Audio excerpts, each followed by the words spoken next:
Este programa é livre para todos os públicos. Programa Cristina Calisto. O jeito da gente que nos faz crescer é seu jeito de ser, Cristina. Revela o jeito da gente, a mulher que é você.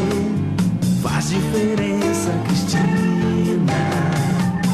Boa tarde com todo prazer, irreverente, feliz com você.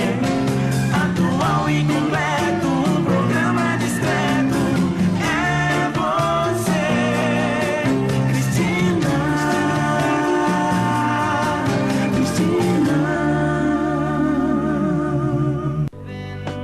For today, imagine there's no country. Brigas, guerras, né? Sem ganância, sem ciúmes, vaidades, né? Imagine tudo isso aí. Hoje nós vamos bater um papo com ele. Vamos entender como é que é. Se pregar o evangelho apenas a um viciado, é possível alguma mudança? Daqui a pouco ele conta pra gente. E ele percorre o Brasil todo. Londres, Frankfurt, onde mais? Bélgica, Alemanha. Enfim, ele vai correr no mundo aí, visitando os países aí, falando mesmo do evangelho. Deixa eu conversar com esse rapaz.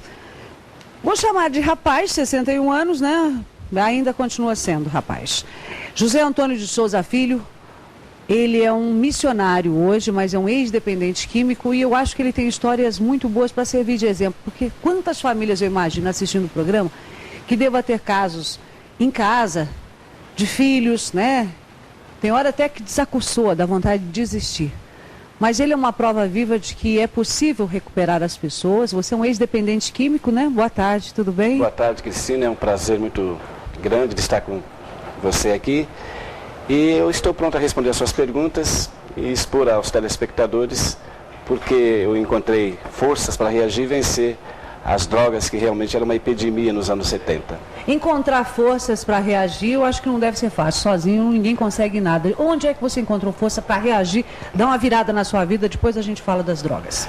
Bem, eu estive internado no ano de 73, no Hospital de Desequilibrados Mentais, Hospital Pinel, lá no Rio de Janeiro. Hospital para louco. Desequilibrados mentais. Fica pior ainda lá. Pessoas que entram lá saem pior, realmente. Até uma chacota do povo carioca, que quando alguém está com perturbação mental, esse cara está pinel. Pinel, é um termo usado, é verdade. Exato. E naquela época a ditadura e o militarismo não admitia-se viciado em narcóticos, em drogas. Então eu era uma pessoa repudiada pela sociedade, fui rejeitado pela sociedade. Começou a usar droga com quantos anos? Com 17 anos. 17, influenciado por alguém? Não, eu creio que ninguém é influenciado, foi uma decisão pessoal. Eu queria ter as experiências da época, né, que era a época dos Beatles. Queria ficar doidão, queria entrar para a turma. Exato, não seria assim uma pessoa marginal, mas eu queria sentir assim, a época das baladas, e você queria também ter a experiência. E não vou culpar as más companhias ou as influências das pessoas. Eu tinha que passar por aquele processo. Que tipo de droga você usou? Na época eram drogas sintéticas, né? Dexamil, Preludim, Perventin. Não conheço nada disso, gente. Tá falando coisa aqui que eu não... Você já ouviu falar disso? Realmente era uma época. Eram drogas da época? E hoje existe ainda? Como LSD, né? Ácido, né? E sem falar da maconha. E cocaína também? Hã? Cocaína também? Cocaína não tem, na minha época não era liberado assim. O crack não existia, lá atrás. E assim, você teve muita dificuldade para se livrar das drogas? Quanto tempo você ficou com as drogas, usando? Eu fiquei uma média de 5 anos, né? 5 anos usando. Claro que deve ter perambulado para lá e para cá, deve ter feito como a maioria, às vezes rouba porque não tem dinheiro. Não, eu não cheguei a esse ponto, porque na minha época o movimento dos hippies, que eu era um hippie, né? Era mais tranquilidade, era mais curtição, era prazer, né? Sexo, drogas e rock and roll, né? Que coisa, gente. Estou olhando para ele aqui, um hippie. Ex-hippie. Então, você foi. Aquele do cabelo? Black Power, tinha toda... Roupa largada? Largada. E tomava banho ou não? Tomava, assim, não era constantemente, mas tomava. Mas eu vendia artesanatos, vivia Gente, é que dá a impressão que esse povo de cabelão aí não toma banho, não. Todo mundo pensa, né? Mas isso foi há 35 anos atrás. Muito bem. Tirando a brincadeira, eu quero saber o seguinte. Nesses 5 anos que você viveu no mundo das drogas, como é que foi a decisão? Eu quero parar. Alguém da tua família, alguém tentou te ajudar ou você também decidiu como entrou sozinho para as drogas? Boa pergunta, Cristina. Ninguém me orientava, as pessoas tinham medo de dialogar comigo. Geralmente naquela época os viciados... Aliás, queria a distância de você. Exatamente. Inclusive Imagina. meus próprios familiares... Cabelão e ainda drogado? Drogado, né? E um inútil para a sociedade. Então, para resumir a sua pergunta, o que me levou a ter esta visão das coisas reais da vida foi a Bíblia Sagrada. Sozinho? Sozinho. Me retirei nos lugares solitários, assim, à beira do mar, nas rochas, em frente do mar, e começava a visualizar o universo. Eu pensei, se há um Deus que rege esse universo, ele pode regir a minha vida. E eu começava a orar, fazer as minhas reflexões, solitário, sem influência de ninguém, sem influência de religiões. Você e Deus. Só eu e Deus. Não que a gente queira ser... Você estuda as escrituras sagradas? Estudo constantemente. Né? Ela tem sido o meu GPS espiritual. Que bacana, gostei do termo GPS, né? Eu acho que a gente tem que usar isso como orientação mesmo. É verdade. E tem orientação para tudo, como criar o filho, como conviver com o marido, de como se relacionar como ser humano, Exato. Não é? Exato. E como também ser útil à sociedade, né? Porque... Agora, você deve ter começado a buscar a Bíblia e aí nessas orientações bíblicas é que você foi deixando o teu vício? Exatamente. Sozinho? Sozinho. Sem tratamento nenhum? Sem tratamento nenhum. Não foi o Hospital Pinel lá que deixou ser bom? Não desmerecendo a psiquiatria, mas eu ficava pior. Eu tentei até suicídio dentro do hospital. Não desprezando, porque ali eu dormia amarrado, era sedado, até agredido. Você sabe que os hospitais da época eram terríveis, né? Então eu louvo a Cristo porque Ele é que me deu razão para viver. Né? E aí você ficou nessas leituras bíblicas e foi deixando? Fui deixando gradativamente, chegou no dia 21, aliás, dia 24 de dezembro de 74, eu passei pelas águas batismais, né? Porque você tem que fazer um pacto. E então, dia 24 de dezembro foi o início de uma trajetória, uma nova vida. E hoje você prega, onde você prega? Eu vi algumas fotos, aliás, eu gostaria que mostrasse aqui. Você rodando o mundo. Foram mais de quantos países você visitou? 14 países. 14 países, quer dizer, aí é onde, gente, vai me falando aí, tá escrito aí. Hã? É Londres, né? Londres. 94. Novinho você ali, né? Eu era bem jovem. Onde mais? E aí você vai pregando onde? Frankfurt, na Alemanha. Aquele jovem que está me traduzindo, ele era um ex-dependente químico, é um português que mora na Alemanha há muitos anos, e ele que traduzia as pregações, né? Esse daí, né? Também um ex-dependente. Paulo de Oliveira. É engraçado quando as pessoas se libertam do vício e elas querem passar para os outros viciados. É possível você se salvar também? Tem uma necessidade disso, né, Zé? É possível porque não que a gente vai reverter a situação das pessoas, mas a fé delas na palavra vai reverter. Nossa, se a fé move montanhas, não vai tirar uma porcaria de um vício da tua vida? Eu acho que sim. Claro. E você geralmente prega assim na praça pública? Em praças públicas. Aí aonde? Aí em São Paulo, onde eu moro, né? Eu prego ali há mais de 35 anos. Quando eu estou em São Paulo, nas horas vagas, né? À noite ou de dia, ali já são pregações no Brasil inteiro, que é em Manaus, no Amazonas. Então eu saio sozinho pregando, sem nenhuma influência de religião ou de líderes, né? Não desprezando. Isso eu ia perguntar, você tem ligação a alguma religião? Eu tenho, assim, uma ligação com todas as igrejas. Aí você não está pregando não, você foi assistir futebol ali, volta essa foto. Volta essa foto. Você foi assistir um futebolzinho Não, eu fui assistir um futebolzinho, era um jogo da seleção inglesa com a Hungria, e quem me deu esse ticket, né, foi o meu amigo pastor Marcos Franco, que mora lá na Inglaterra. Aí você foi lá pregar em Londres também. Aproveitei para dar uma mensagem para os jovens ali, né? Esse é o Dado Dolabella. E muitos atores você conversa? Eu falo com jogadores de futebol, gente de todos os níveis. Favelados, presidiários, drogados, não existe discriminação. Todo aquele que... As pessoas são tocadas quando você começa a falar e a pregar mesmo? Olha... Você percebe isso? Porque essa coisa, gente, eu sou uma pessoa assim, que eu sou muito...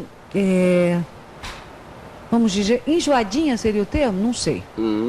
No sentido de, só me convence quando eu percebo que a pessoa que está pregando ou falando de Deus tem mesmo, de fato, a inspiração do Espírito Santo. Exato. Você foi bem feliz na sua declaração, porque se você não tiver uma inspiração e uma experiência pessoal do que você está pregando, o importante não é pregar, é viver o que você está pregando. E as pessoas, elas percebem que é uma força espiritual que as envolve.